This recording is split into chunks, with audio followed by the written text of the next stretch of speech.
All right. Have you got 5 flavour picks and some other shit going on? Interestingly, no. Well, that's the point of this episode. Yeah, no, I know. I'm just interestingly no. You'll find out. Okay.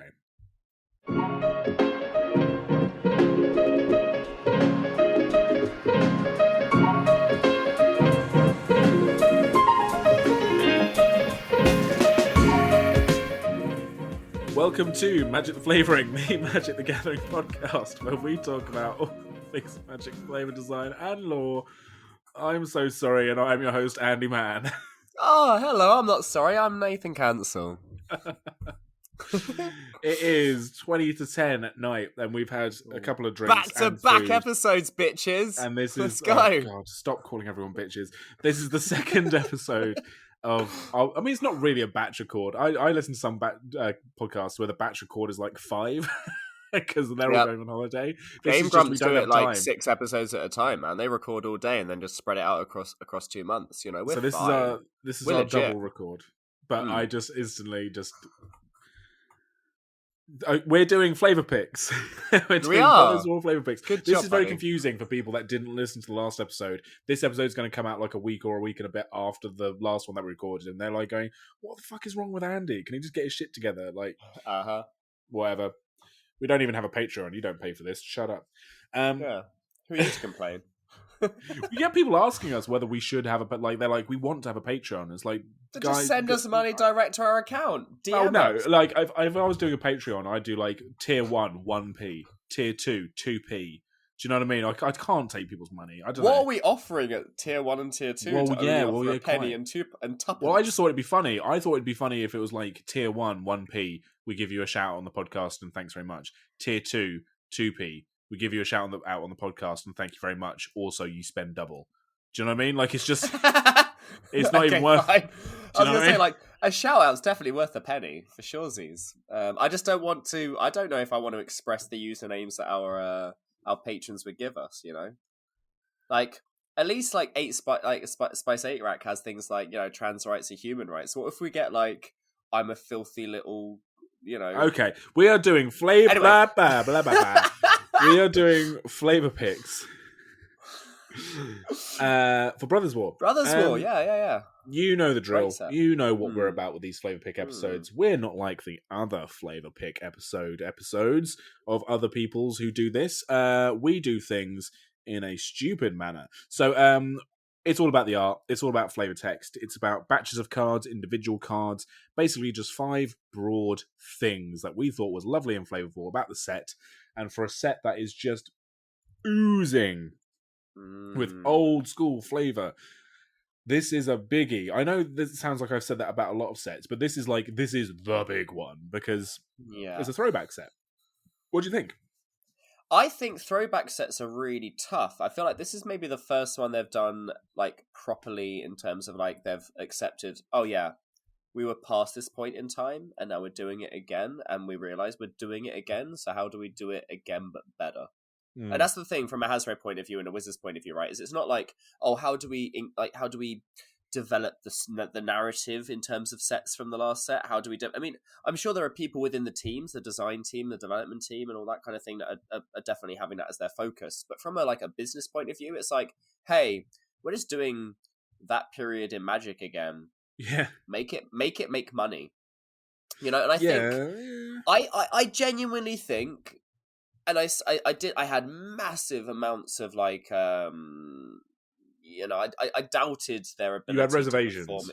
Massive amounts of reservation. And I think from a narrative point of view and from a set point of view, design-wise, I think they're knocked out of the park. And I kind of... Yes, thank you. I don't want to give them that satisfaction. I agree. It's such a good set, man. It's a really good set. Phenomenal set. And everything... As someone who, unlike you, and I know I've said this a couple of times on the lead-up to this set coming out, who wasn't as around during all of this period of Magic history-wise, and that's why they're bringing it back. And you know, they're sort of going, look, here are these stories. They are making them accessible. We've done our story reviews. We've spoken about it at length of how you don't need to be an older Magic player to understand this older lore now, or at least a huge chunks of it. I got this kind of weird nostalgia for a time period of Magic that I haven't that you played. weren't even around in, right? Yeah, That's the and there whole are a couple of point. my individual flavor picks will kind of, I don't know, I don't know if it will explain it because it's hard to articulate that kind of a feeling, right? That kind of a Mm. nostalgia. But we all know, we all understand. Speaking as someone who really doesn't, I'm not a nostalgic person within my own life, and it kind of runs me cold a little bit. I don't like talking about stories about like, oh, remember when we were all at school? It's like, yeah, but we're here now. We're Yeah, the talking member now. berries aren't so tasteful to you, I'm which I not think to is me, kind not of to me. really good. I think it holds things in appropriate regard. I think it's very easy for you to go, oh yeah, I remember this being a really cool thing, and it makes you kind of forget all of the typical standardized like points of critique. Because you Yeah, just go, oh yeah, there's that cool throwback. Doesn't matter about the rest of it. Like Dominaria, the set kind of had a similar potential for failing, right? Of when they're yeah. trying to go, hey guys, remember this set? And everyone's like, no, and it could have failed, and it didn't. It was like, oh, remember this set? And there's a newer 2018 players was going, sick. Yeah. yeah, I remember like the new players were like, oh shit, yeah, I didn't even know that was around back then. That's cool. And the newer players were like, oh man, like this is like, I didn't even know you were going to throw that back. It's like Time Spiral. Time Spiral, the set. Every single card in that set was a Mm, throwback or a callback to something. If you don't mm. know it, that's just because you weren't playing during that time. It was relevant to someone else, and that's what a throwback set should feel like, right? Is it should be a homage, it should be a celebration, it should be a callback, it should be all of those things. And I feel like this See, set, for a standard set, interesting. did it all right. I think it did it Yeah, all right. I will say, I think it's interesting you mentioned Time Spiral Remastered because I sort of feel like that was my watermark for me personally. Again, it was a very popular set, and I know lots of people who absolutely Hmm. adored it. You've just said how much you liked it. For me, that is the one where it's maybe just a bit too much into the kind of nostalgia pool. Well, Having said that, I don't mean Time Spiral Remastered. I meant the original oh, the Time original. Spiral. Okay, fair Yeah, enough. Time Spiral, Plane of Chaos, Future Sight. Time Sure, sure, Spiral, sure. the set original, was the throwback forward of it. Yeah. Every single card was. I mean, I feel like Time Spiral Remastered. I agree with you a bit hashed. This isn't that. I mean, a lot of people like Time Spiral Remastered, but anyway, we digress. We're talking about Brothers War. We have so much Phyrexia to get through. I know when we first broke about Dominaria United, we were like, cool, Dominaria United, Brothers War. Phyrexia will be one, March of the Machines, or whatever way around they're doing that. Do you know what I mean? Like, we've got so much to get through. And I'm 2 sets in, technically, into this kind of mini Magic arc in terms of sets, like this kind of conjoined arc. I'm not bored of it at all. This is so my jam. Mm-hmm. Everything about the visuals, all the types of cards, is just, firing on all cylinders for me. I think a couple of episodes I described my sort of love for sort of, mech punk or diesel punk, or however you want to call it, steampunk, whatever kind of category you think this falls into. They all blur. This is really, really working for me. And a lot of my picks surround that aspect of it. And some of them are the characters. I will say for a set, and we've had this in recent sets as well, for a set that has so many characters that are really relevant, not many of mine are those characters flavor-wise. I don't know about you. Interesting. Mine's a very interesting selection Oh, because well, my as long as you think it's interesting, you're going to have to elaborate. Go on why then, do you you go, call you me go. out on this shit? Because the whole point is right. Is that I really Because I've struggle known to you for find like 12 years. And yeah. I'm sick of I've your got shit. one that's a very obvious like. Of course, he was going to talk about this pick, and then a couple of the others. I'm like, this isn't a 1 card pick. This is like a 6 to 8 card pick. Where because And they're they're not part of a talking about cycle, like lands not or whatever. necessarily, but like as in sometimes a flavor pick isn't an individual card; it's a No, series of cards that all convey the same message. And yeah, this I've is a been set doing that this did that podcast with very you for well. 2.5 years. I know the jam. I get Yeah, it. and some of the picks, like we've seen, and cat's out of the bag. There are like 3 different representations of both Urza and Mishra, 4 if you include the backsides. Well, 5 if Like you include the commander decks. exactly, right? Like, so there's like we're showing a period of history. This isn't right now. This is happening. This is them when they were young, when they were middle aged, when they were older. We've seen them at their heyday that you know about. We've seen them in their youth that you might not have known about. Like, there's a lot of stuff going on in this set that you could pick flavor out of. And I found like as much as I wanted to find like the micro, like the individual card that I was like, oh, this conveys this perfect one specific thing. I find that much harder to gain, especially as like a modern player. Like, I've been playing for years, fine, but I'm a modern player. I'm playing now, and I find that it's much easier to grab an individual bit of flavor from a set like Therios Beyond Death or Mm-hmm. Kaldheim, or even like Eldraine than it is a set like this, because I feel like it's hearkening to a player that wasn't playing back then. So all I can do is try and reinterpret their cards, which are reinterpretations of the old sets anyway, because I wasn't playing back during Antiquities. I have cards from Antiquities, and I wasn't unaware of Magic back then. I just wasn't entrenched like I am now. So a lot of these, deep cuts might be a bit too deep for me, and some of the light cuts might go over my head. And I feel like, for me, and I'm going to say this way ahead of time, is that I find all of the big random 7+ casting cost mechs, Ooh, whatever. we are so divided on this whole I like set, this. story This and is the whole point, card-wise. right? And this is why we both do this together, because I find that there was a few things that were low to the ground that really landed, and some of the other things that are a little bit like, I'm sure there were giant mechanized things fighting each other, but I'm not playing Attack on Titan, the mech set. I'm playing the Brothers War. I want to see the brothers and the characters around the brothers, and they did both of those things very well. So there was a half and half with this set, right? Half of the set was, I feel like, for some people, and half of the set was for other people. It just depends on how you divide yourself. I am completely playing anime mech series. That's exactly what this set is for me. And I feel like they had to kind of do this, right? They had to provide both something for the modern audience as well as something for the entrenched audience. And for a set, that's a really hard thing to do, and I don't think they failed. And that's the thing, is just because I really responded to half the set and you really responded to half the set doesn't mean that either of those halves are invalidated by the other. And that's what I'm really glad that we've both gone for, because I was wondering, I was like, I wonder what he's gone for, because I've gone for what I feel like are really obvious choices. And if you I know from outside podcast conversations that I've not even ones I've been a part of, but again, one of our many Magic WhatsApp groups, you've mentioned 2 cards that are a flavor pick of mine, but I know you're going to pick them, so let's just start with those. Cool. Let's really hope that I didn't not pick those. I mean, I'm sure we can talk about this at the end anyway, but yeah, cool. I mean, let's get into it, right? There's going to be plenty of us to talk about. All right. Well, how about let's talk about Urza and Mishra then? Yeah, right, exactly. Cool. Right, so Urza, Power Stone Prodigy, Mishra, Excavation Prodigy. Yeah, you might be thinking, let's go for the mythics, let's go for the rares. No, fuck that bullshit. Let's give me the original characters. The couple that should have been a partnership. I don't know why they're not. My last point about was it best friends? Is that the mechanic from the Stranger Things Secret Lair? And they should only be partners together as such. Exactly, yeah. And friends forever. And the problem is that Mishra and Urza canonically were not friends forever. Could they have changed it? They could have changed it to brothers. These 2 characters are brothers and can only be brothers with each other. I stand by no, it's fine. It's good. Like my last point about these 2 cards, which art by Donato Giancola. Probably said that pronounced that awfully, but it's a panorama. The 2 of them are both fixing up the Ornithopter that they fly to the caves of Koilos, where they find the Might Stone and the Weak Stone, and they battle each other, and eventually Takassia dies, and eventually everything of the Brothers' War comes from these 2 characters.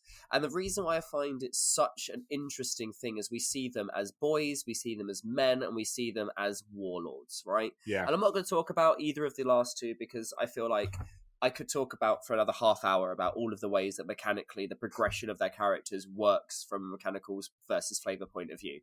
The 2 one I want to focus on is Urza and Mishra individually as 3 mana cost uncommon legends. So 2 and a blue for Urza, Power Stone Prodigy, Human Artificer, 1/3 Vigilance, generic tap, draw a card, discard a card. Whenever you discard 1 or more artifact cards, create a tapped Power Stone token. This ability triggers only once per turn. Mishra, Excavation Prodigy, 2 and a red, 2/1 Haste, Legendary Human Artificer, generic, tap, discard a card, draw a card. Whenever you discard 1 or more artifact cards, add red. This ability only triggers once each turn. Now, one of the things that really annoys me now looking at both of them is that Urza doesn't have flavor text, whereas Mishra does. Maybe I Urza thought you were going to more... say that. I fully agree. Fucking annoying. But take away the reminder text from the Power Stone token, and then you could have added flavor text to it, but Urza has way more story relevance placed to him anyway. I feel like this was the set for Mishra to get a bit more diversity. We see a little bit more about who he is, why he is what he is. So the flavor text being, while Urza read books, Mishra learned to read the desert itself, I feel like gives an extrapolation on his character where Urza's already had plenty placed to him. Well, anyway. Also, if we count this almost, because meld is obviously mechanic in this set, and Urza and Mishra have meld cards. If we were to treat this as a meld of 2 cards together, because it is the panorama art, right? then that is a flavor text that applies to both of them. So I kind of feel like Yeah. it works. Yeah. Exactly. And it's also, so I'm going to work backwards, because when I started writing about these two cards, I tried to talk about the differences mechanically about them, and then my final summarization was that this is a perfect example of how red and blue as artificers are presented as mechanical differences within the game, right? Red and blue have always both been artificers. It's been really hard to kind of define between the two of them as to why they are what they are. I also really like the fact that Urza survives the combat between the two if they were to attack and block each other. Yeah, that's really clever. I was like, well, hang on, one's a 1/3 and one's a 3/1. Like, do you know what I mean? It kind of is weird that they don't mirror the power toughness, but actually, the storytelling of who's more powerful in the end really works. Because Mishra has more attacking power, but is quite, weak as a human, whereas Urza has more staying power and has a little bit of attack, but that's enough to kill Mishra if they were to get into battle as a kids. Urza is exactly 2 days shy of a year older than Mishra, because Mishra was born in the last day of the year, whereas Urza's born in the first day of the year. So it's 2 days shy of a year difference. So Urza is naturally, a little bit bigger, a little bit, stronger, blah, blah, blah, whatever. But the thing I like is that they both do the same thing, essentially, which is drawing and discarding. And if you were to discard an artifact, if you were to learn knowledge on an artifact, Urza creates a more permanent but more limited form of mana, being a Power Stone artifact token. So you can't use it for anything other than activated abilities and artifact spells. Mishra creates 2 red. You can use that on anything, but you can only use it right now. You can't use that permanently. So one of them's creating a permanent source of limited mana, whereas one of them's creating a less permanent source of generic mana. And I say generic in the wrong way, because it's red. And it's also interesting to think that back then, there weren't many magicians, there weren't many wizards in the set, right? Most of them were artificers specifically because magic wasn't a thing. The third path that Felden and Loran kind of formed was magic, You had Urza's side, Mishra's side, and then you had the third path, which was magic, which is kind of interesting. I like the fact that one of them has vigilance because Urza's more contemplative. I like the fact that Mishra's more impulsive, so he has the haste effect. It's also really interesting to show that Urza likes to gain the knowledge before discarding the knowledge, drawing a card, then discarding, whereas Mishra discards first, gets rid of the thing he doesn't want to know to draw the card. It shows the difference between rummaging and looting that red and blue have always had the kind of like antithesis to. The fact they mirror each other's mana costs as well is fantastic. And it's kind of also flows a little bit into their further in life. You've got Urza's Rebuff and Mishra's Onslaught. And I said this to you slightly earlier in the before we even recorded, where I don't have 5 specific picks, because this is kind of like pick 1.5. Urza's Rebuff, 1 blue, choose 1, counter target spell, or tap up to 2 target creatures. The flavor text being, as usual, my brother's maneuvers are brash and impulsive, Urza. Mishra's Onslaught, 3 and a red, choose 1, create 2 1/1 colorless soldier artifact creature tokens, or creatures you control get +2/+0 until end of turn. Ha! Urza has underestimated my strength yet again. Mishra. Now, this shows perfectly the difference between their perspectives. Obviously, Urza's Rebuff being a counter spell, being a blue spell. Mishra's Onslaught being a red spell. It requires less red, being 1 single red source as opposed to Urza's double blue cost. The fact that Urza's spell either taps the 2 creatures that Mishra's Onslaught produces, or the fact that if you're doing the other thing of giving all your creatures +2/+0, Urza's spell counters it directly. Clearly, Urza is the stronger than the 2 in this one-on-one situation, which obviously, in the grand scheme of the story, Urza succeeds where Mishra doesn't, because he, detonates the Silex and ascends.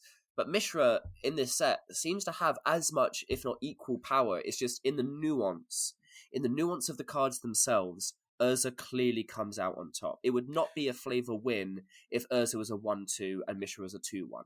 Yeah, it's their endpoints of Mishra to try and overcome his brother having to meld with a Phyrexian, having to meld with a dragon engine with the use of Phyrexia.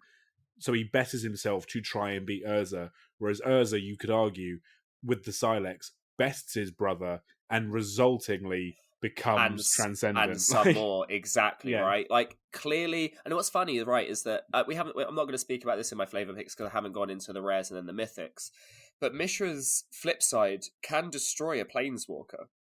So technically, from a mechanical flavor point of view, the card Mishra melded is stronger than Urza melded, because Mishra can destroy him and then do 2 other effects. which maybe again is a flavor fail, which is why I've not transcended this kind of this theory beyond. I think for a limited their environment, uncommons, even down to you like had say to. the even for like the pre-release, where the pre-release kits this time were Urza versus Mishra, like how like in Ravnica Allegiance and Guilds of Ravnica you picked your guild. This one was like you picked your side of the war. So I think from a play perspective, they needed them to play off a little bit better against each other. But yeah, exactly.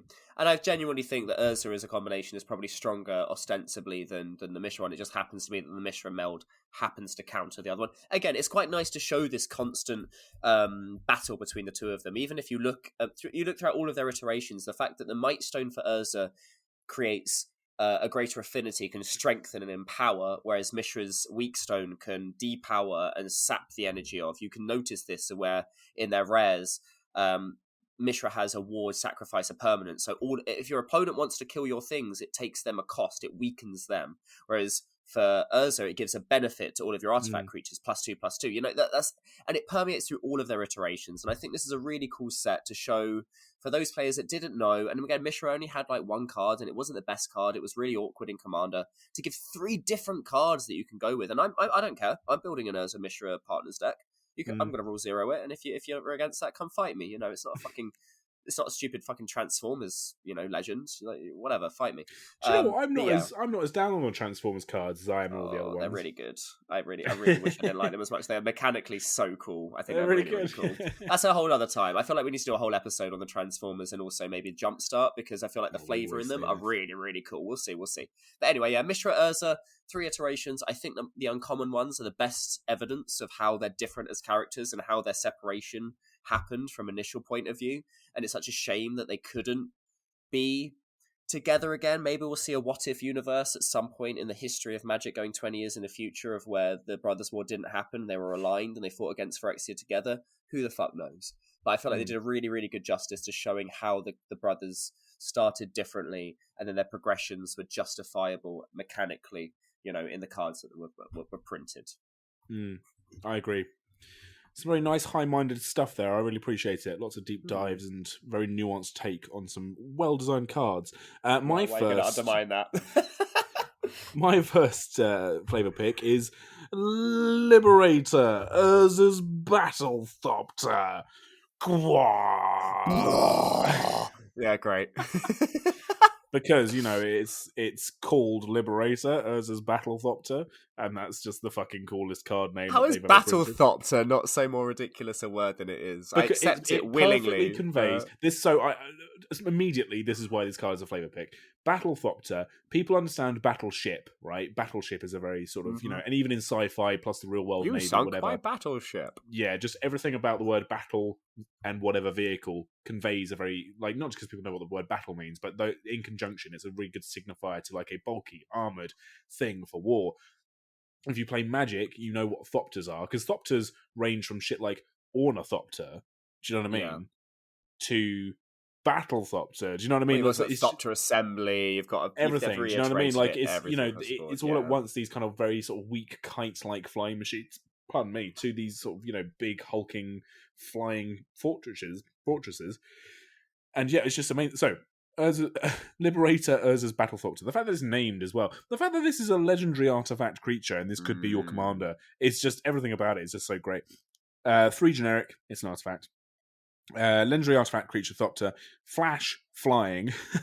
You may cast colorless spells and artifact spells as though they had flash. Colorless spells as well as artifact spells. Yep. Get those Eldrazi in there, motherfuckers. Yeah, exactly. Like, ridiculous. Whenever you cast a spell, if the amount of mana spent to cast that spell is greater than Liberator, Urza's Battlethopter's power, put a 1/1 counter on Liberator. They don't full name it in the 3rd iteration on the card. It just ends with the word Liberator. Interesting. And it's a 1/2. Starts as a 1/2. So the Battlethopter itself is what the object is basically a command carrier for mech troops, right? So in the artwork by the phenomenal Ekaterina Burmak, whose rendering of this battle thopter is crazy good. It's this big hulking thopter with the big sails that you expect of that era of ship, with a giant face. Why is there a face on it? It's not even Urza's face. Why is there it's just a face on it? with red eyes. It's so cool. And it's dropping off mechanized troops, commanding. Right? So the flavour of the card is the more things you cast with its first couple of abilities. So the more like artifact troops is kind of the flavour of what you're putting down. Because in this set, you've got a load of mechs, right?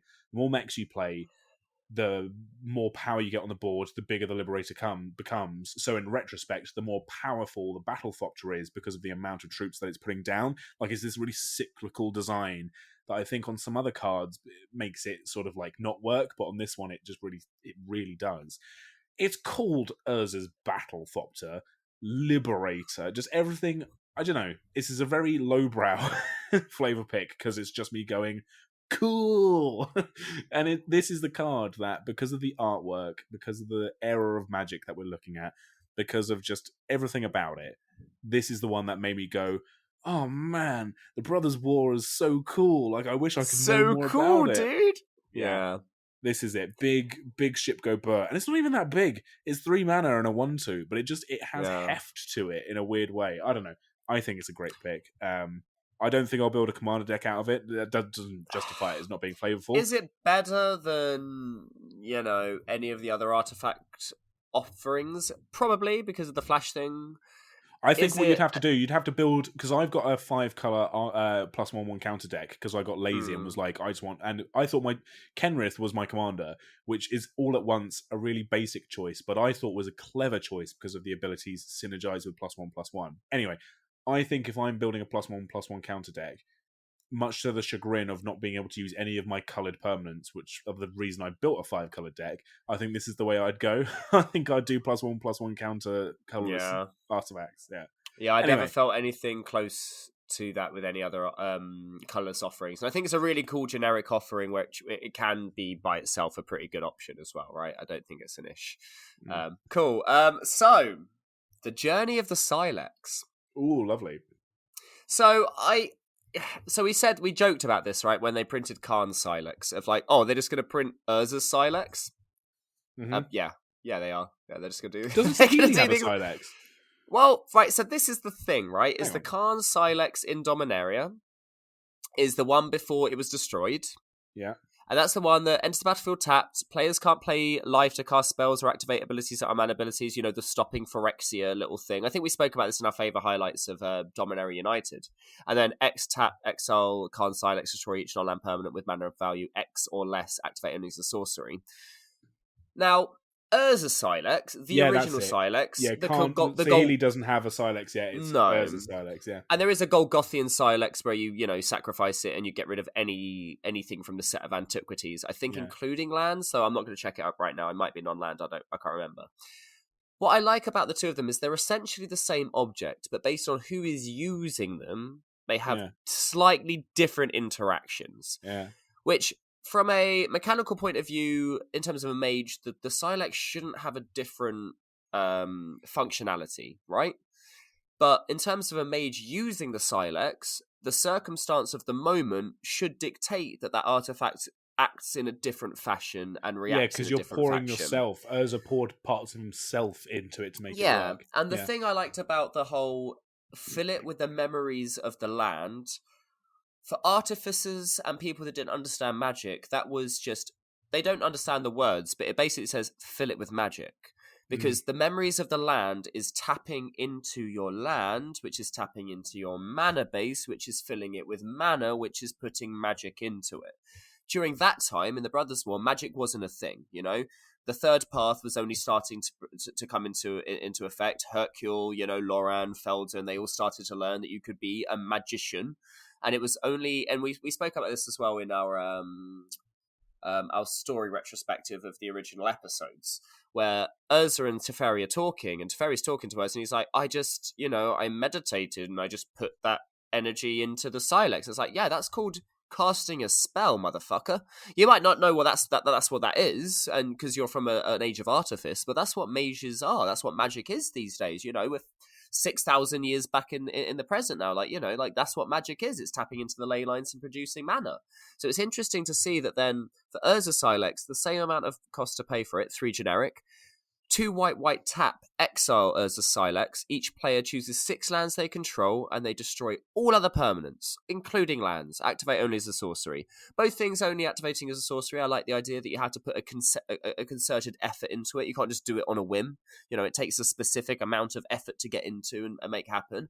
I like the fact that it takes white mana, because we see from Urza, he starts as a blue mage, and as he becomes the protector, and then he becomes the the prince of Krug, and then the Grand Protector. He starts adding white mana to himself, and it's almost the white mana, that justice, that feeling of, God, I've just lost my brother, and I've lost everything, and the only way to fix this is to have this utilitarian apocalypse happen. I like the idea of, for 2 white, the same cost as Wrath of God, the same cost as Armageddon, the same cost as any normal white Wrath spell. That's the thing that makes each player choose 6 land to destroy everything else. Yeah, it leaves a little bit of land behind. 6 lands isn't insignificant in standard, but for Commander, that could knock people back 10 lands or so. And then also, when Urza Silex is put into exile from the battlefield, you may pay 2 mana, and if you do, you search an eye before a Planeswalker card, reveal it, and put it into your hand, then shuffle. This is Urza Ascending. This is Urza's Silex. Of course it has a different effect to Khan's Silex, because it's being interacted with by a completely different mage, for completely different reasons, at a completely different time. And normally I'd have big issues between, like, why do they cost different things to do different things? But the whole point, it's a tool. And it depends on who's using it as to the effect that you're going to get from it. We're not seeing Khan Silex, the potential it can have. We're now seeing Urza Silex and the potential it did have. So of course it has a different effect, because it's doing a different thing in the time that it's existed. Now beyond that, again, this is why I push into why I don't have 5 favor picks, because I only really have 3. The reason why this one extends longer is because Ashnod's Intervention. Yeah. Single black instant, until end of turn, target creature gets +2 and gains when this creature dies or is put into exile from the battlefield, return to its owner's hand. None of that matters. Flavor text, listen, duck. And this is Ashnod talking to Tornos, duck being the cutesy term that she referred to him as. Gix is everywhere, playing every side. Mishra won't listen, but perhaps Urza will. From that into Fateful Handoff, 3 and a black for a sorcery. Draw card equal to the mana value of target artifact or creature you control. An artifact gains control of that permanent. Flavor text, get the Silex to Urza at any cost. Tell him to fill it with memories of the land. Ashnod to Tornos. This is Ashnod, after they've reclaimed it, to give it back to Tornos to make sure it gets to Urza, because they knew it was the only way to stop Mishra. And the last little piece of this whole flavor puzzle was the initial Loran's Escape. For a single white, target artifact or creature gains hexproof and indestructible until end of turn, scry 1. As Teresia City burned, Felden pressed the Silex into Loran's hands and urged her to run. Hope ran with her. Now, in the grand scheme of things, the Silex is found by Felden, given to Loran as Teresia's city's burning. Loran escapes but gets caught by Ashnod. Ashnod ends up taking the Silex from her. As things progress, Ashnod then realizes that both Mishra's at fault, Urza's at fault, but the only way maybe to stop the Brothers' War and everything that's happening, because her copulation with Tornos, is to give the Silex to Tornos, get the Silex to Urza, and then obviously Urza detonates it and stops the Brothers' War, because at that point Mishra's completed and turned into the Phyrexian dragon engine construct thing and blah blah. What I like about this is it shows the progression of the Silex. It's very interesting artifact, right? Because not most people don't really know where it came from. It's even said in a recent story with Teferi that every single nation has a different story about how it came to be and where it was founded from. And we get to see a little bit of how individual acts between these important characters, Loran and Felden, Ashnod and Tornos, we get to see how important these little interactions were to get history to play out the way it did, to have history be how it is now. And the Silex, for the fact it does have such different interactions between Khan Silex and Urza Silex, it's not even the fact of it, it's the things that happened around it. The character interactions around it and how that's presented within this story. There are 5 different cards within the set, I think, that if not more, that show the Silex and show the effect it has and the journey it's had. I mean, the Silex might be the most important character in terms of the Brothers' War, in terms of like how it affected everything going forwards. The fact that Urza turned into a planeswalker and destroyed an entire continent caused the Ice Age all through the Silex.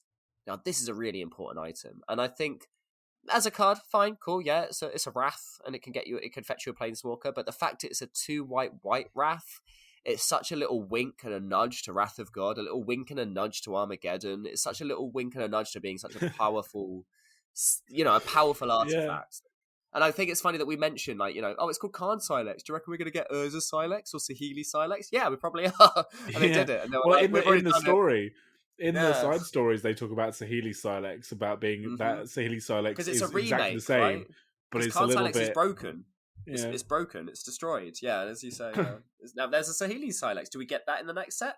I don't know. Well, no, we will, because that will be the Silex that's used to destroy everything. And I think that's really cute. If it's not the same CMC, I'll be really, really annoyed, because three CMC is quite nice. It'll be interesting to see how her version is used differently. Well, because she's a better artificer than Urza. Oh, absolutely. All you Reddit 100%. losers. It'll be 2 mana, because way she's more efficient. powerful. Exactly. Cool. Yet again, you're so clever. You're so insightful about Magic, and your flavor picks really reflect that. And I'm just so honoured to be on the same podcast as you.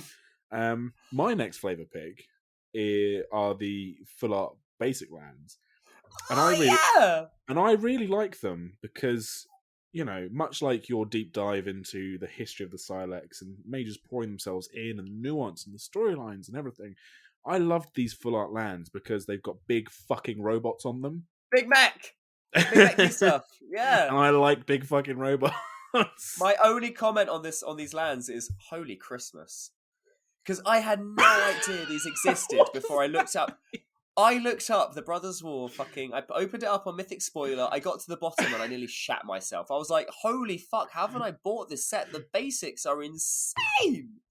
They're so cool. Oh gosh. Holy Christmas. Holy Christmas. Yeah, so we get 2 full art basic lands for each colour. And oftentimes in recent Magic, they've been tempted towards giving 2 artists sort of reign over one half of each, and they do it with the non-full art basics as well. For example, although they'll thematically split them apart. For example, in Neon Dynasty, they had one artist do all of the modern Kamigawa influenced by the Kami, and then the other artist, they have the Kami world influenced by modern, and like kind of the playoff for that kind of thing. Even as far as back as Strixhaven, they had, the wilds and the realm lands. Not that, all the way back makes it sound like it was ages ago, but you know what I mean? This has been around for a lot of modern Magic. They've not done it this time. They've given each full art land, so 10 total, to a different artist, and just their interpretation of just make a giant fucking robot in whatever situation. And we do, and they're all amazing. I can't really individually go through them because they're all just so unique and wonderful. I think my favourites have to be the islands, just because of the way that they're designed. I'm a big fan of the film Pacific Rim. Do you like Pacific Rim? It's just Guillermo del Toro just going, big robots. Let's do Gundam. Let's do Evangelicon. Let's Drift do it. compatible, baby. I love it. And the islands give you massive Pacific Rim vibes just because of where they're set. I don't know. There's no big pouring off of which one is one that I'm looking at now? The Brian. I think it's the Brian one. Brion. Man, the quality of the picture isn't great, but the one where it's the big bulky torso and all the water's just draining off of them. Oh my god. That you can feel Robin Alucin. Yep, that's it. Yeah. Really bad. Yeah, exactly. That one. There's so many where you can feel the sound as they step.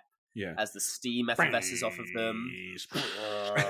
Yeah, exactly. It's so cool. I mean, that trailer for Pacific Rim, that was one of the classic Christopher Nolan Bois rip-off trailers. It's the scene where you've got there on the Golden Gate Bridge in San Francisco, and it's about to be destroyed because it always is. And then the kaiju just out the mist swings across. And I remember watching that trailer, and it just goes. I remember that now. Yeah, it's so good. It's so good. I mean, that's what these lands do. They go, Bwah. Yeah. But you're supposed to feel like that, right? And I said this at the beginning of the episode. I didn't like it, but the reality of it is my little heart and my soul goes, this is super cool. This is super awesome. Let's go big Gundam. And what I really like about these lands as well, in a kind of more design choice kind of way, is that a lot of times, because we've got full art lands are now not just Zendikar, and they haven't been for a very, very long time, and they do have big swings with the lands, and they do tell narratives a lot of the time. the Hour of Devastation versus Amonkhet lands showed the exact same scenes before and after the Hour of Revelation, or Hour of Devastation, sorry. The full art lands for Theros Beyond Death obviously had all the Nyx sort of mana symbol lands, so that was completely meta within like the game of Magic. It was a big old swing, blah blah blah blah blah blah blah blah. The stained glass windows one from Dominaria United. So they have had these big swings, but a lot of the time, even the Nyx symbol lands, they have purposefully, and to their credit, made them lands that could potentially fit in a lot of different decks with a lot of different themes or whatever, because you want them to be accessible. You want your forest to look like a forest, whether you're playing it in like a fucking elves deck or like a dinosaurs deck or whatever. And the times where they have gotten specific with lands in a narrative way or like a time and place way, and the one I'm using is the Ixalan basics, where every Ixalan basic had a little Jace kind of running around the island that he found himself on. I didn't like those because I was like, they're so specific. What are you going to use those in other than an Ixalani Jace deck? Like, I kind of, if you're thinking about it in that way, which is the way that I think about lands, and I think a lot of people think about lands. And you want your tie-ins to your decks, if you're using them in an EDH deck or a themed like Mon deck or whatever, you will pick up on those little signifiers. Like my fucking Zavai deck, all of the lands are the 2 basic lands, which are the Prismari campus lands, right? Because they're all the campuses. So you do find those little signifiers, and they are specific, but they can be fantasy generic. These are definitely big fucking robots. So unless you're doing like a mech deck or a Dominaria deck, or even if you just want to have like, hey, I want my lands to have robots because I think they're cool, but they do stand out. You make a Breya deck and you need 4 out of the fucking 5 colors of mana in your basics. Where else do you go but these giant mech artifices? They're so specific if you are being thematic that I think that it's what they're needed for. Like, it's why can't we just get some robot rather lands? Disservice for sure. Yeah, I think it really works. Love them. Big robots, cool lands. They're all great. Yeah, I'm glad you called them out, because as I said, I scrolled down to the bottom and I was like, how the hell did I not see these the first time they came out? They have such gravitas. So cool. And again, I'm glad that, as you said before, like normally they give this all to one artist. I'm really glad they spread them out, because it gives a lot of people an opportunity to do a lot of cool different things, all within the same similar theme. So yeah, super cool. Right, we've been talking long enough.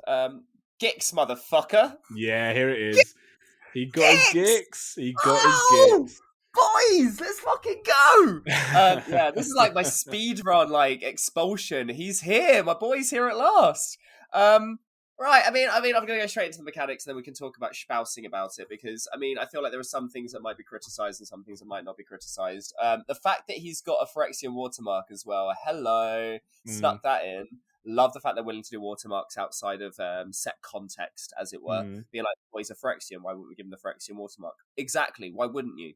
You know, I feel like if you have a Ravnican Planeswalker, give them the fucking... Give them their individual... what are they called? Guild. Give them their guild watermark outside of the plane. Yeah, outside the guild packs. That's cool. Yeah. Right? Why not? Why not? So Gix, Yawgmoth Praetor, 1 black for a 3/3 legendary creature, Phyrexian Praetor. Now, before we go any further, he's a Phyrexian demon Praetor, okay? And no one can tell me fucking different. You can fit that shit in there. Why the hell isn't he a Phyrexian demon Praetor is beyond me. They can fit as Murano Mardi Kadice in the quarter card. Right, but they can't put demon into your fleet. Whatever. Okay, cool, fine, whatever. Anyway, whenever a creature deals combat damage to one of your opponents, its controller may pay 1 life if they do draw a card. 4, black. Discard X cards. Exile the top X cards of target opponent's library. You may play lands and cast spells from among the cards exiled this way without paying their mana costs. So, yeah. Before I get into the mechanics of it, one of my biggest things with this is the interesting interpretation of how Gix looks across the artists. Now we're looking back all the way at Pete Ventures, right, during the Vanguard artwork. Right? I shit you not, I've got the Vanguard card on my phone right now. Okay, yeah, sorry, go on, sorry. But it's one of those things, right? Is back then it was considered to be quite goofy, and I'm glad that they didn't just go all the way in and just keep it at the same way it was before, right? Because they've given a few different artists the opportunity to why isn't this by by name? Yeah, I want to do it by release date. There we go. Sorry, just scryfalling the shit out of this. Yeah, right, big up Scryfall, by the way. You're awesome. Yeah, go lore, go Gix, put it in release date, descending order, boom, sorted. So Pete Ventures did a couple, right? So he has his original Vanguard artwork, and he also did Oppression. Now, do I think that interpretation of Gix is a little bit kind of too twee for the modern Magic audience and the Power Rangers Magic style? It's a little bit, right? And I like it for what it is, and what I like is they haven't really taken that away. Even if you look at like Bereavement, they kind of stuck to, but they give it like an illusion of his kind of like semi-sinew, semi-bone, semi-mechanical completion, which is kind of what Phyrexia was going for back then. They didn't really know how to do it properly. I feel like Elishnorn is the perfect, I don't want to say complete version of like mixing bone and sinew. The metal of her character doesn't really come through as much as it does on some of the other Praetors. In fact, I'd say one of the biggest arguments against New Phyrexia in general is the metal artifice side of them doesn't really come through very strongly. Yeah, that's definitely one of the biggest things against the New Phyrexians. Yeah. If we're talking from an artistic point of view, as opposed to like like their in-world like indoctrination, then I kind of like their into multiplanar indoctrination of all the things. But you know what? They're just not metal enough. They're not metal enough.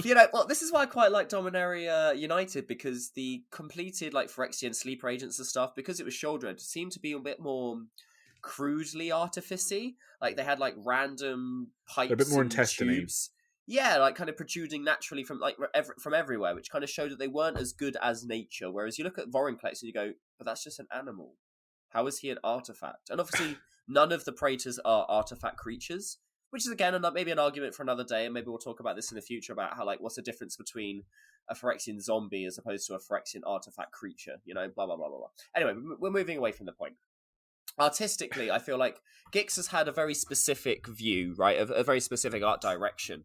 And then as we've come towards like modern times, and especially this set, because it's the only set we've really kind of looked at, this has been like cat out of the bag. Like everyone's been demanding Gix for years. Yeah. For years and years and years. And I'm glad they did him the justice they did in this set, because it made him feel so important. And if you look at Mishra, and the reason why he did what he did, and the reason why what happened is because he kept getting infected with these fucking dreams of Phyrexia and and there's even a card in the set of dreams of sinew and steel, or oil and steel, or something. I can't remember exactly what it's called. Oil and steel. And the idea is that he's being impregnated with these thoughts of Phyrexia ever since he went to the caves of Koilos. And Gix is the predominant person, or the predominant Praetor that's been stuck in Phyrexia for millennia. The millennia that spanned between the Thran Empire and Yawgmoth originally, and then what we're seeing in the original Brothers' War is like 3,000, 4,000 years or something like that. And, Phyrexia's been developing since then. Yawgmoth's descended into the inner circle of Phyrexia. Gix has been developing as a fucking demon Praetor. Lots of things have been happening in Phyrexia before they open the doors to it to come back into Dominaria at the end of the Brothers' War. Like, we see this in the conversation between Teferi and Urza as well, of where Urza's like, oh no, that's the first time you've faced them, but they are coming back, and they're coming back now. And even Urza was like, oh, I don't really want to have to deal with it. I've only just started dealing with this. I thought we'd fixed it, and I've got to deal with this for the rest of my life. Like, the gravitas of that is huge. But one of the things I really like is the fact that you see someone like, you see it in Gix's Caress, for example.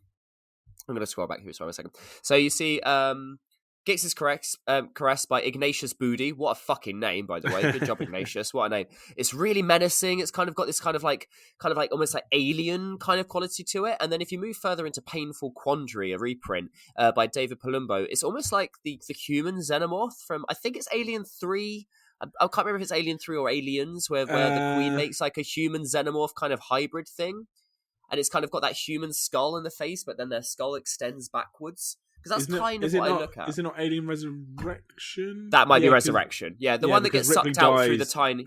Original Ripley dies at the end of Aliens 3, and then and there's a little hole that they make in the window, and the entire alien gets sucked out through it. Yeah. So that's what I feel like. That's what I feel like is happening in Painful Quandary. Like the face of it feels demonic. It feels skull-like. And the reason I mention this is because I think it's actual artwork. Gix Yawgmoth Praetor.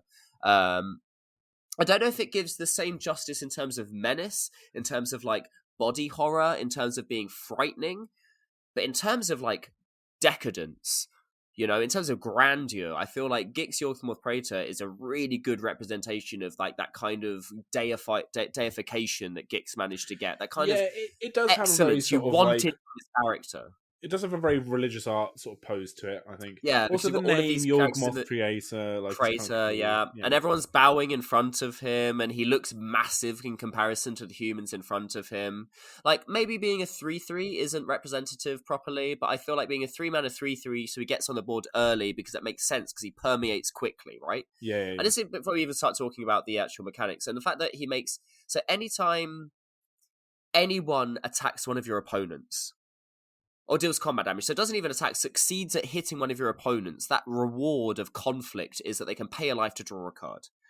Now, I love that is the fact that he played both sides of the Brothers' War against each other. He impregnated Urza's side, he impregnated Mishra's side way more effectively than Urza's side, but he got the two sides battling against each other, essentially like paving the way for the Phyrexian invasion that was to come in the future. And what I also like is the fact that obviously I'm a klepto. Obviously I like stealing things, especially in the game of Magic, you know, like that's just who I am, you know. And his last ability is you steal a bunch of shit from your opponent's library. Yeah. That's exactly what Gix does. Use your opponent's resources against them. Great. I mean, it's a little less nuanced, but God, it works for him as a character. So not only did I get a Gix after years of asking, but fuck me if he doesn't give me some steal effects in the game. Oh, he's going into my Satoru deck. Oh, yes, boy. I've pre-ordered him. He's coming. He's on the way. He's going into the next, leaving immediately. Oh, stunning. Gix, baby. Mark Rosewater definitely listens to this podcast. I hope so. Hi, Mark. I hope so. Hey, buddy. Sorry, I Gix, said all man. that shit about unsets in the last couple of episodes. Amazing. Yeah, Commander's the best format. Fight me. So Gix. Really, really happy to see him. Glad he, not only his own card, but also the cards that are within the set all created this idea of menace, you know, like even I'm going to talk about in my honorable mentions about all of the commands, but I think there's one card, Visions of Phyrexia, and it kind of shows this idea of how Gix impregnated Mishra's mind and how that was like a big cause of everything that happened afterwards. Like, he was such an important character, and they didn't just give him one card, they gave him a random infiltrator, they gave him a skull flayer, a puppeteer, like everything was Gixy. I love it. Fantastic. Thank you. Couldn't ask for more. Do you know, it's such a dream for me to talk to you so passionately about cards that you love and a character. Why do you do this for why do you have such a preamble for every one of your picks? And you've used the word impregnated so many times to such great effect, and it's just like it's like I'm in the presence of a real master, and that's why it sets me up for my next flavor pick, which is Prototype. Because all of the Prototype cards in this set are big fucking robots. Big robots, bitches. 18 1/8 cards with the new mechanic Prototype written on them. Prototype reads as follows. Prototype, you may cast this spell with different mana cost, color, and size. I almost thought that was poorly worded then, but it's not. It is poorly worded. You're not wrong. It keeps its abilities and types. So, for example, Woodcaller Automaton is a 10 colorless mana artifact creature construct for 8/8, and it says when Woodcaller Automaton enters the battlefield, if you cast it, untap target land you control, it becomes a tree folk creature with haste and power and toughness equal to Woodcaller Automaton's power and toughness. It's still a land. I picked the wordiest one, I don't know why. It has a prototype box, though, on it, which reads, you may cast it, this spell, with a different mana cost, color, and size. It keeps the abilities of the types. And it's 2, instead of 10 mana for an 8/8, it's 2 generic, green, I'm on my 4th beer, I'm very gassy, for a 3/3. And then that obviously trickles down the rest of its abilities with the same text box instead of 3/3 instead of 8/8. So you get a 3/3 tree folk with base power and toughness instead of 8/8. And all of the different ones are the same sort of idea, so that permeates through. You get more basic ones like Rust Goliath, which is reach and trample for 10, which is a 10/10 for 10, like the last card. But for 5 mana, 3 generic, 2 green, it's a 3/5 reach trample. And what was another good one? Oh, Boulder Branch Golem. When Boulder Branch Golem enters the battlefield, you gain life equal to its power, 7 mana for a 6/5, or 3 and a green for a 3/3. So it's a really nice sort of like scaling mechanic. and it also gives you the opportunity from a gameplay perspective, purely from a gameplay perspective and not a flavor perspective. It gives you the opportunity to play these really cool cards if you haven't hit your land drops in whatever format. It doesn't matter what format you're playing. Like even modern, that's a poor choice of words. Even EDH or Commander as it's played now, sometimes you struggle to get to turn 7. Do you know what I mean? So you might not have it's 7 lands modal, across these right? things.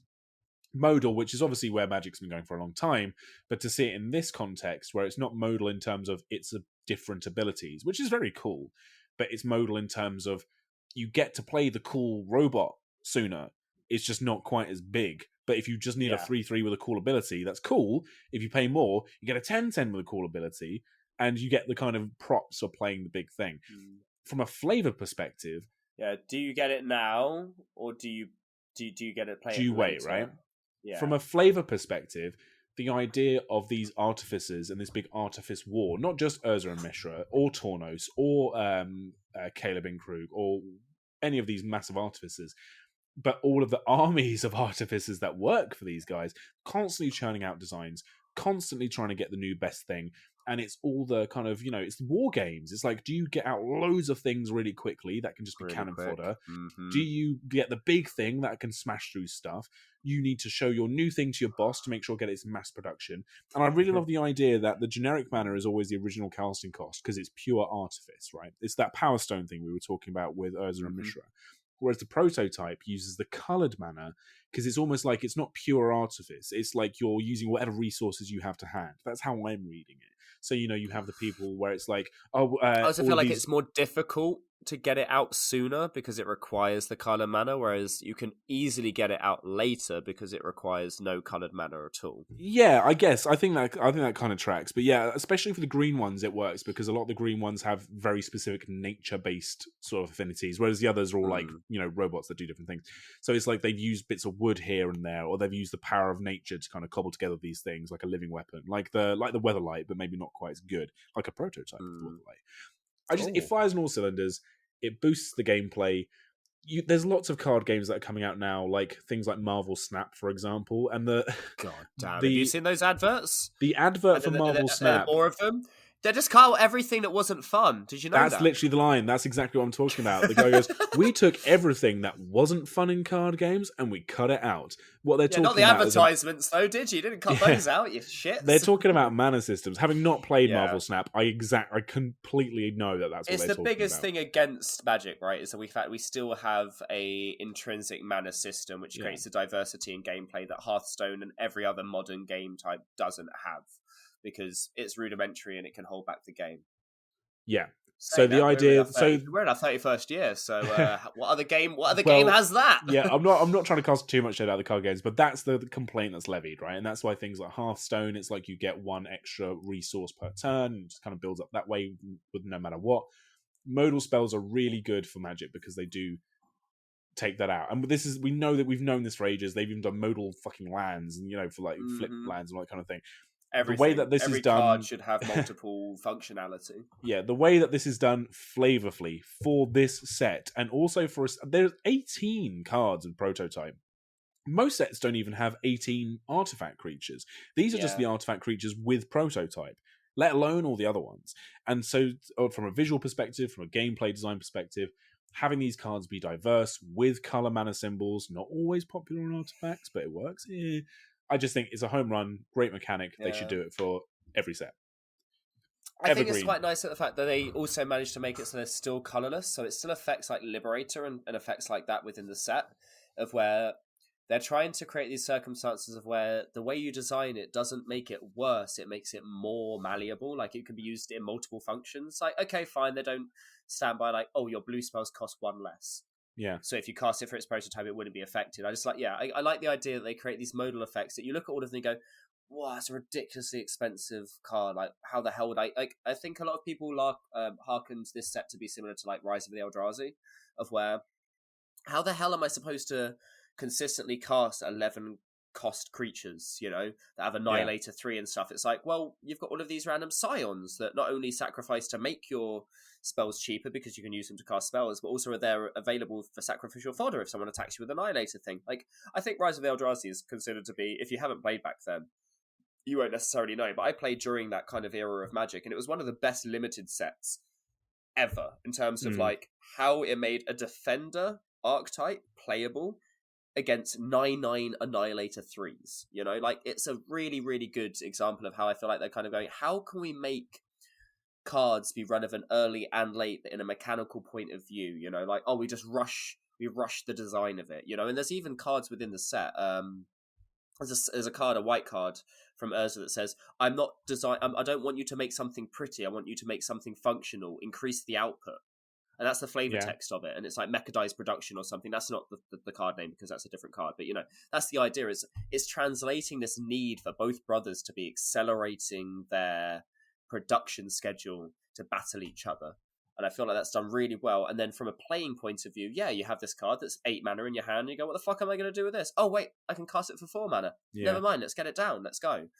Yeah, and I think there's something to be said that I know we're a flavor podcast and we don't necessarily always talk about how, like, you know, what decks are winning, but sometimes the way a card plays is as important to its flavor as how it reads. Oh yeah, well that's the whole thing. That's the whole Mel versus Vorthos. Yeah, and I also think it's really interesting that most of these big prototypes aren't listed as constructs.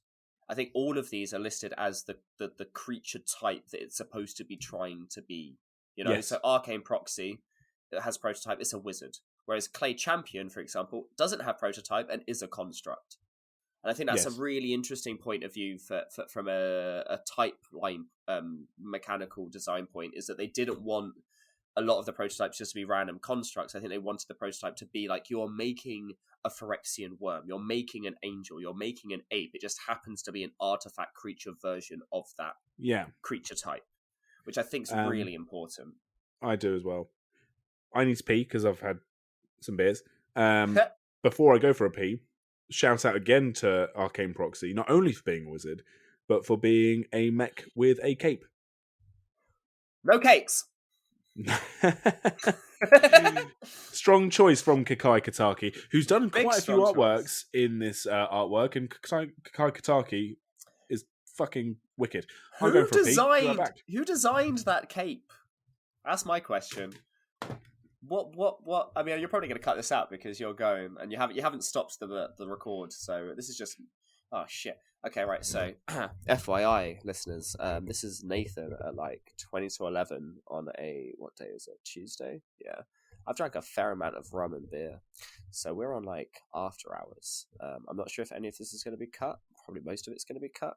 But who the fuck was the tailor to an artifact? 7-drop 4/3. Who decided they could make a cape for an artifact creature? Who made the spear for the Clay Champion? Like, that's a big ass spear if you think about it. You've got this little dude next to him. Like, clearly this spear's like 3 times. That's like an 18-foot spear. Who's deciding that? I have questions. I have a lot of questions when it comes to like these kind of artifacts and things. Still, Seraph, for example. The flying angel artifact creature, I mean, that's basically just a Gundam. That's just basically an Evangelion. How is it flying? How do they justify that? They don't. They just expect you to accept it.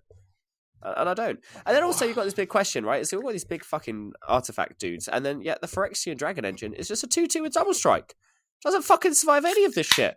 How is that supposed to be the most intimidating thing? That the Mac Flower that fucking melds with Mishra, and is the thing that makes Urza spark. How is that intimidating? It's a 2/2. Urza himself could take on the 2/2. That's a flavor fail in my mind. If nothing else from this rant gets kept in the episode, I feel like the 2/2 double striking Phyrexian Dragon Engine is an absolute flavor fail. Artifact creature type, Phyrexian Dragon, 2/2. Go fuck yourself, wizards. Anyway, I don't know if I will keep this. Well done for ranting all the way through me peeing. I will listen back to it and I'll see how offensive you are to literally everyone. It's me, we will see. Cool, that's me done. What's your next one? Do you have a next one? We're at an hour 4 minutes. I don't have an official one. I have my last honourable mention because you already spoke. I mean, that's a lie. I have one quick one and then an honourable mention that's a little bit longer. I wanted to mention the basics, but you did already. The other one that I had that kind of flagged up was that Hercule, Master Wizard. Now, what really annoys me, right, is in this set, there are very few wizards because there weren't wizards during this time. Now, Hercule, Master Wizard, literally in the name, is a legendary creature, human wizard advisor. What the fuck were you thinking where you make one of the only wizards in lore of this time an advisor? Well, there's only like 6 or 7 other wizards in the entire set. Most of them are like linked to the third path. One of them being a random dwarf. One of them's a random dwarf artificer. Yeah, one of them's a random dwarf artificer. Could have just been an artificer, made him a wizard for no reason. The other wizards are very obviously clearly part of the third path where they're discovering magic. And yet you make the Master Wizard an advisor! What are they advising? Anyway, really cool mechanical thing. I like the fact at the beginning of your end step, if you've cast a non-creature spell this turn, reveal the top 5 cards of your library. For each card type among non-creature spells you've cast this turn, you may put a card of the same type into your hand on the rest of the bottom of your library in any order. What that basically means is, if you cast an instant, you look at the top 5, you put an instant in your hand at the end of the turn. If you cast an instant and a sorcery, you put an instant and a sorcery of those top 5 into your hand. Same for artifacts, same for enchantment, same for planeswalker. Cool. Really awesome. Annoying thing, back then, artifacts don't really count towards that, because that's artifice, so it doesn't really count as a non-creature spell, really, in my books. Planeswalkers, Urza was the first one. Urza didn't happen until the end of the story arc anyway, so kind of Flavour fail that regard. But I do like the fact that the newer the magic, the better the knowledge, right? So anytime you cast an instant or a sorcery, and Hercule's in play, she goes, oh, that's a new form of magic that I've never seen before. And then if, she then scries the top 5 and goes, oh, that's another form of magic that links to that form of magic. Put that into your hand and cast it. Kind of cool. Really cool. I really want to, I want to use her as a commander in the future anyway. I just think at that point, you kind of sacrifice the flavour of the character for the mechanical, I don't know, broad scope of her functionality, It doesn't make sense that she triggers off of Planeswalkers because Planeswalkers didn't exist. It doesn't really, work that she triggers off of artifacts because artifacts weren't really considered to be the same as magic. They were part of the first/second path, being Urza and Mishra, when she's of the third path. Beyond that, I think it's really cool that the more weird knowledge you use, the more knowledge she gains. I think that's a cool thing, So that's my only other non-honourable mention pick. Sure. My honourable mention pick's a little bit longer, but I'll let you get to your last one. Just to cap off on Hercule there, I really like the fact that they've given an artwork that is of their own.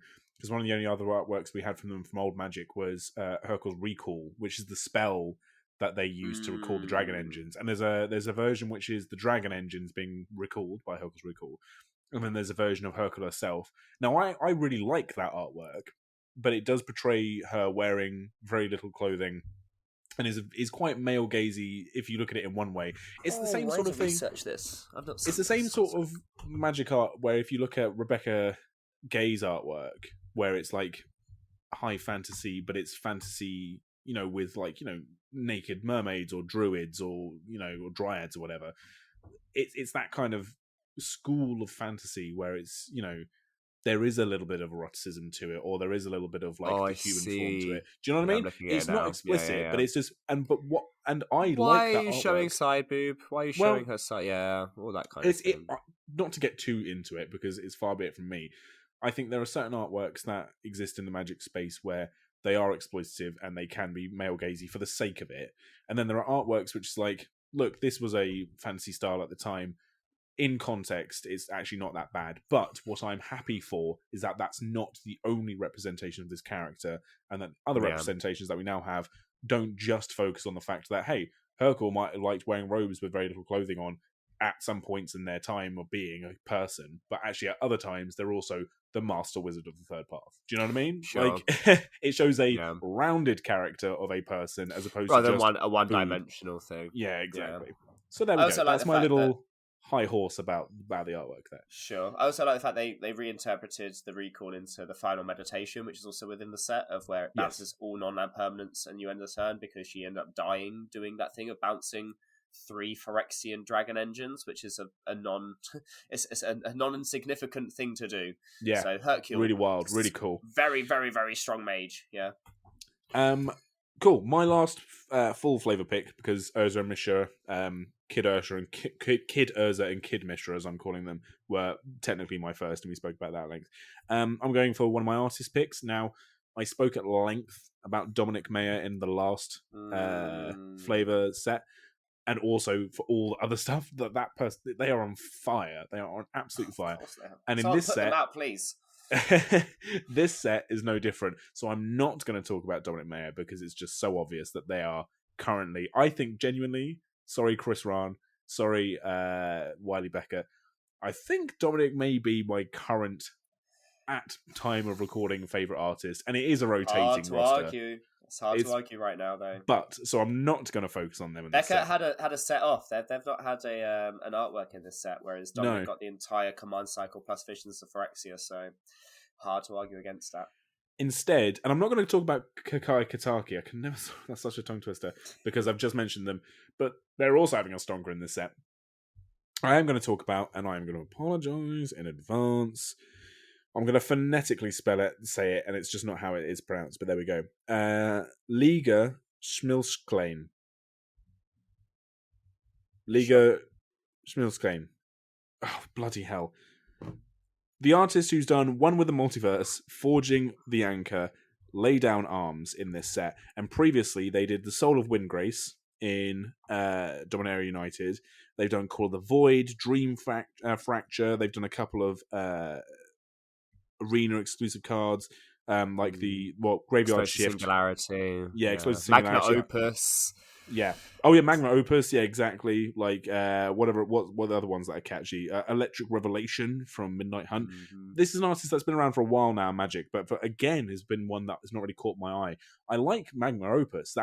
That's a really cool card in my Prismari deck. It's just not. Sometimes my eye just doesn't drift down to the artist type line. And I don't know why, it just doesn't. But for some reason, Forging of the Anchor was the first one as I was scrolling through, being like, wow, this is just brilliant. Shows Healy creating the Anchor. And then One with the Multiverse in a very separate scroll, because they're both blue, the same section as Scryfall. I was like, oh my gosh, that's the same artist. And then when I was looking for them again, went back up to the white cards, Lay Down Arms. I was like, well, there we go. So, very cool artist. It's not a style I usually go for, because whilst it's not necessarily fantasy realism, there is a bit of stylization to it. It's not graphic-y in its depiction. It's still very like magic-y, and it's filigree, right? If you're talking, there's lots of like big broad brushstrokes and like tendrils of mana going everywhere, and kind of things. Swirlies being the official terminology of the podcast. Liga, your artwork is super swirly, and I like it. Super and swirly. What I think, and much how like Liberator, Urza's Battlethopter, kind of made me nostalgic for like an aesthetic that I hadn't necessarily played before. I think what this does, especially with One with the Multiverse, actually, which depicts Urza transcending into a planeswalker, it is just pure magic. It is magic, right? Well, that's why I think we mentioned this in an episode way back where we were talking about, oh god, there's a black spell that had like a necromancer using like green magic, and I can't remember the name of the card, god damn it, but it evokes that kind of thing. The point was the same then, where it's just, I like cards that just have people just straight up doing cool magic that's just very visceral magic shit, right? That's what it's like how onomatopoeia in sort of sound terms is like it sounds how it sounds. I like cards that look how it should look, how you feel it should look, right? And I think a lot of Liga's art does that, and this set proves it. So wow, that's interesting because that flows right into my normal mention, which is One with the Multiverse. Nice. Man, I love these big ass blue spells. Omniscience, Enter the Infinite. Like, these are the kind of effects that make you do something so supremely broken mechanically that the flavor that it's trying to convey is so accurately represented that it shows either a moment of exceptional magic infusion or expulsion. You know, like, there's one thing to like destroy everything with Obliterate, right? You know, lands, creatures, enchantments, you know, like artifacts and everything, but drawing your library or playing anything from your hand for free, or with One with the Multiverse, 6 blue enchantment, you may look at the top card of your library at any time. You may play lands and cast spells from the top of your library. We've seen this before. You know, that's Future Sight, fine. But once during each of your turns, you may cast a spell from your hand or the top of your library without paying its mana cost. It's like a little combination of both, a Future Sight and Omniscience. And it kind of feels like it's really hard to convey the moment of some legendary character becoming a planeswalker, right? We read this at the end of the chapters, right? We read like the moment, because it's kind of like left up to interpretation of whether or not Urza sparked whilst he saw Mishra as the dragon engine infusion, or whether he sparked as the Silex exploded, whether or not he did it before or after, left up to a little bit of interpretation. Either way, at a certain point, Urza did become the first person that we know of to become one with the multiverse. And you get that feeling when you cast this spell, right? Like the ability to look at the top card of your library and then be able to cast at least the top card for free. Bolas' Citadel is a really good example of this, right? In black, of where you go, I play this, and I might go completely bananas. And you have no way to stop me. Omniscience, same thing. Enter the Infinite. I'm going to draw my entire fucking deck for 12 mana. Necropotence. What are you going to do? Necropotence. Like, there are only so many cards in Magic that make you feel untouchable in your power, in terms of like what you can do within the normal parameters of the game of Magic the Gathering.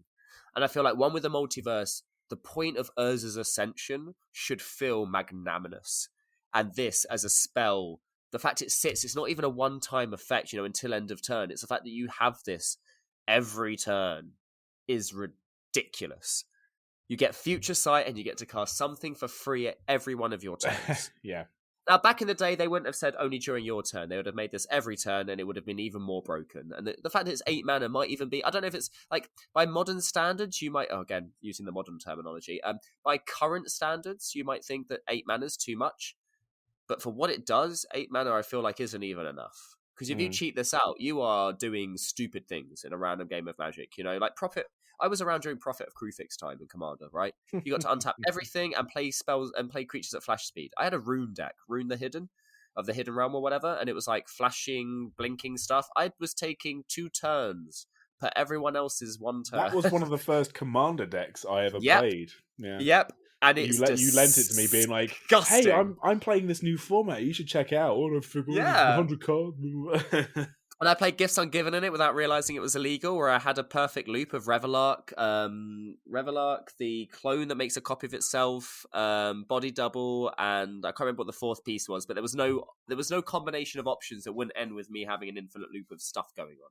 So yeah, this is the kind of spell, and it annoys me. The reason I bring it up is it annoys me that always fucking blue. Like, Obliterate's really good, but just destroys everything. It doesn't have a permeating effect beyond winning the game. It just destroys everything. Yeah. Wrath of God is strong, but it just destroys all creatures. That's not that strong in the grand scheme of things, Whereas one with the multiverse, all these big blue spells, Enter the Infinite, Omniscience, they all feel so overpowered, And maybe that's the idea, is knowledge really is power. But it's quite interesting to see one with the multiverse and go, you didn't even need flavor text. Story Spotlight, this is Urza Ascending. Of course it's ridiculous. It does amazing things. Of course. Yeah, I'm glad they can keep making these cards and make me feel like, holy fuck, Magic's a powerful game. Yeah, it's kind of an interesting thought experiment. That does the perfect flavor card need to have flavor text? Does flavor text make a card not good enough? Can it ruin it sometimes? Can it make it? A lot of times, I feel like some cards are boring generically, but then the flavor text you go, but does that mean, is that the flavor text propping it up? What I'm saying is, you just said there was one with the multiverse. It doesn't need flavor text because it's so flavorful in every other regard. The mechanics make it, but also it's 3 separate abilities, right? Could you do it with a single line of mechanical? All creatures have haste, no flavor text. That's mass a good hysteria. Challenge. That's a really cool challenge, right? I feel like it gets harder and harder when you move outside of concepts of a single magic spell as opposed to like a creature, Yeah. Interesting. All right. Well, that's it. That's it. Podcast's over. Right, wrapped it up. 150 episodes in. Don't have to make another one again. Magic the Flavoring. Complete. That didn't deserve a laugh. That's not as funny as you thought it was. I know. Look, I'm several rums in. Okay, just like you can cut that. That's fine. God, we should stop talking about how much we've drunk. People are going to think we're weird. Anyway, I like that as a challenge. If anyone can find a magic card that they think is flavorfully perfect using only 1 line of ability text, please let us know. Send it to us via our Twitter @MTFlavoring or via email. Via email. Damn it. mtflavoring@gmail.com. My personal Twitter is @AndyManFace. Nathan's, yours is? At the Fox and the Moon. Oh, gosh. Much like the last episode, we're not quite sure if Twitter has survived this Silex known as Elon Musk. Wielded by some dark and terrible Silex planeswalker. Musk. What a name. Musk's Silex. But, you know, wherever we are, probably still Twitter. We'll see. Let us know. I really enjoy this set. I opened up a bundle. I love a bundle. I've already sent out tweets about bundles. And it was a lot of fun. Some sets kind of come and go, even with just like 8 booster packs, 8 set boosters and a dice, and you just kind of go, whatever, I have no urge to. Sorry again, Dominaria United. Yet again, we're just bagging on you. I had no joy. Sometimes you got to take the hit. You can't release 18 sets a year and not have one of them be a dud. Very Maybe true. your Bofa, retrospective was accurate. Who knows? God. Hey, we've not talked about anything relative. We've not talked about any of the relevant shit. We've just talked about our own directives. Well, is it relevant, or is it just? It's just Twitter. Does it matter? That's the thing. Is it relevant? Yes. Does it matter? No. We're playing the game. You're playing the game. But I really enjoyed opening up Brothers War, so yes, I will be looking forward to opening some more. All right. Anything more to say, Nathan? Don't think so. Stay beautiful. Stay sexy. Not just you, Andy, man. Like everyone else out there. Oh, gosh. Thank you so much for listening. This has been Magic the Flavouring. We'll see you soon.